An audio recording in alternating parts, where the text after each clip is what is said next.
Siz bilan bog'lashmaymiz, men siz bilan bog'lashib tushib oldim, saqlangan qo'ydim qo'ylar. Men sizlarga qoldirgan arizam sonli murojaatim yuzasidan ijobiy natija olganim yo'q. Shu sababli sizlardan iltimos murojaatimni takroriy holatda ko'rib chiqishlaringizni amaliy yordam bersangiz deyapti.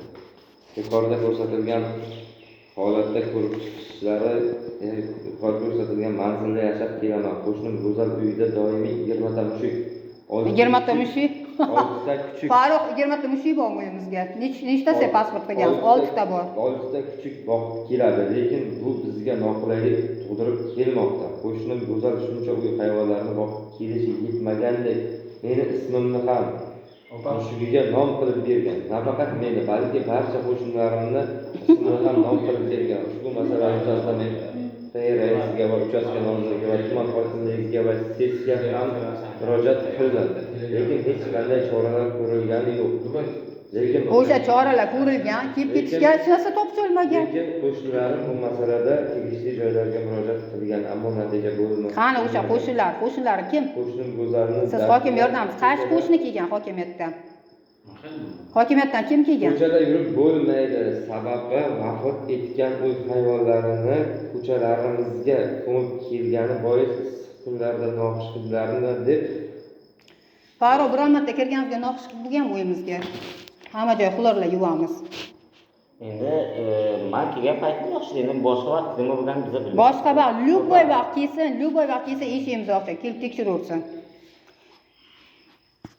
Buni bartaraf qilishimiz kerak. 110-qonuniy moddaga asosan. Xitdimi? Bu yüzden nizom bo'yicha belgilangan kuchli boqishingiz kerak. Soni cheklangan. Soni cheklangan. 6 ta. Lekin biz sen yolg'iz emassan, guruhi nomidan viloyat prokuraturasiga ariza topshirganmiz, 44 kishi qo'l qo'yib. O'shanda hayvonlarni vaqtinchalik hamma bo'lib olgan, 3 ta 4 ta qilib, biz yer olgandan keyin chiqib ketamiz, qonunni ogohlantirganmiz. Hech qanday xitam kelmaydi. Bu ayolga nisbatan hozir prokuratura ma'muriy jazo qo'llaydi yaqinga. Chunki bu bizning ustimizdan soxta dalolatnoma qilib 20 ta odamga qo'l qo'ydirgan. Hammasini prokuror bitta-bitta chaqiryapti. Men 1 yil azob ko'rganman, buni mahalla prekrasno biladi, to'g'rimi? Men shuni hisobidan 1 yil ruhiy zarba olganman. Shuni hozir bu nima qilishimni bilmay, ana shunday portalga chiqib, "Пожалуйста, 110-modda qilamiz, 220-modda qilamiz. Biz hech kimga zarar yetkazayotganimiz yo'q, xidam kelmaydi bizda." Bu birinchidan ijarachi, bu birinchidan hozir himoya organi olganmanga. Tursunova, sanam chiqqansan, to'xtab tur. Tursunova Mojidan himoya ordeni bo'lsa ham, qara, himoya ordeni olsa ham, himoya ordenini qasddan buzgani uchun hozir unga 15 sutka belgilash tayinlangan. Siz borib bemalol prokuraturaga uchravering. Himoya ordeni olib turib, menga mana shu mahallaning ichi meni bir mush uribdi.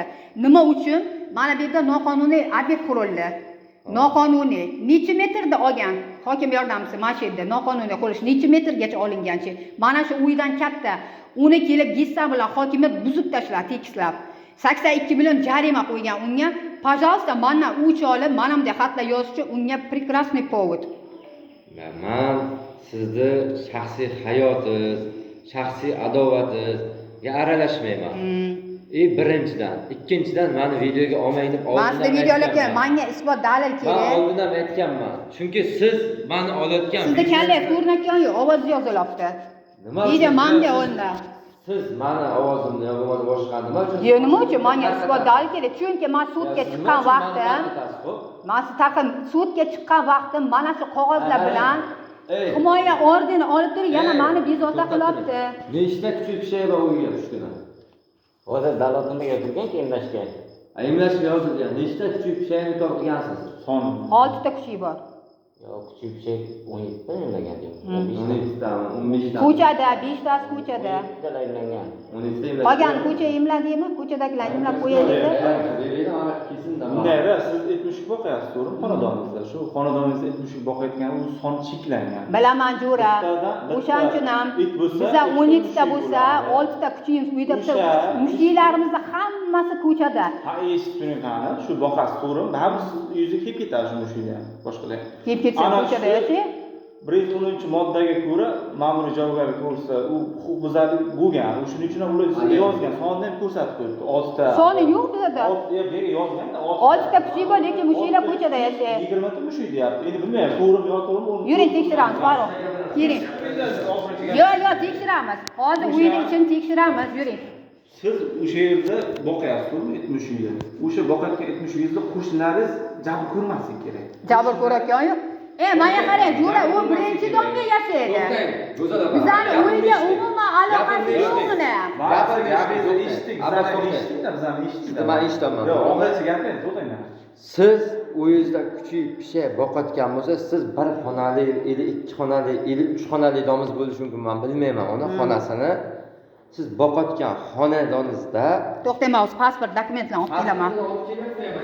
Yo'q, nechta kishini, nechtasini emlaganini isbot qilamiz, nechtasini.